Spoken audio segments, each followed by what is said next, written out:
Oiartzunen 15 urte dira hondakinak atez-ate jasotzen ditugula.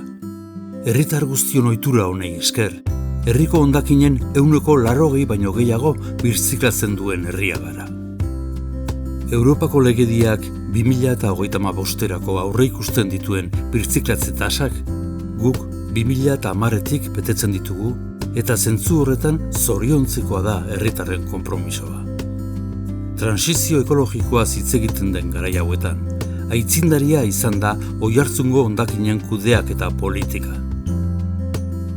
Etorkizunera begira, udaleko bi alderdi politikoek gai honetan ere elkarlanean jarduteko konpromisoa hartu dute eta hobekuntzarako pauso berriak adostu dituzte. Helburua da, birziklatze tasak hobetzen jarraitzea eta aldi berean herritarrentzat baliabide erosoagoak eskaintzea. Aurrerantzean, olioa biltzeko sistema txukun eta erosoagoa jarriko da.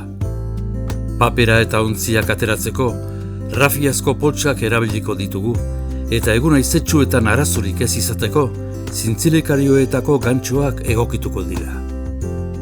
Rafiazko poltsen aldaketa, pixkanaka egiten joango da, auzoz auzo, eguteki honen baitan.